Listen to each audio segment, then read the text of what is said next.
Morningside Records. Rexan, Dorobatan 1702 Paronza kuti kanda Vakuda kubulikira Taita mukurundira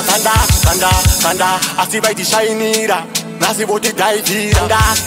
Kanda Asiba indikwidibira Nasi ngazobulikira Onai Vakuda kulinka sikare vaisai sapata Onai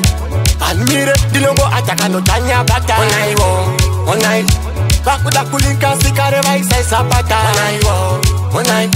Admire dilongo atakano tanya bata Dilongo baya next Levoranda seta roba timba mu chest Karendine nzara Paimbi ma guest Vazoona shandu gonda faisa ma weights Paimbukanda matombo Wachida kundipisa Seke mie nombo Ndapina machena vaindisira zondo Marimo yakashiba Tero pare gondo Gomando rovera short Onai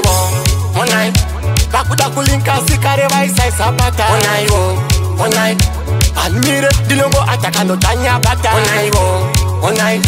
Vakuda kulinka sikare vaisai sapata Onai Admire dilongo atakano tanya bata Sapasta kupende costa ndini Diri kupisa na neta loka Bondi chaka sedine mosha Ingori wini Vaegaya ndi chalusu ataka Kumango manda baira chipikir Vesendo wasia ne masir Apanda kasimba kutibindir Chipo chirmandir Onai Vakuda kulinka sikare vaisai sapata Onai Admire dilongo atakano tanya bata Onai Vakuda kulinka sikare vaisai sapata Onai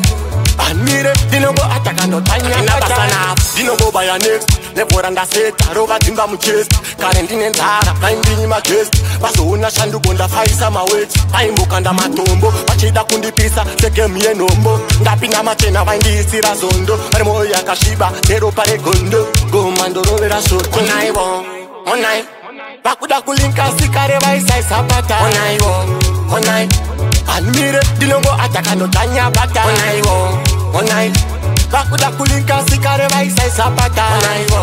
Onai Admire dilongo atakano tanya bata Kuti kanda Vakuda kubulikira Taita mukurundira kanda Asiba itishainira Nasi voti daivira Kanda Asiba indikwidibira Nasi ngazobudikira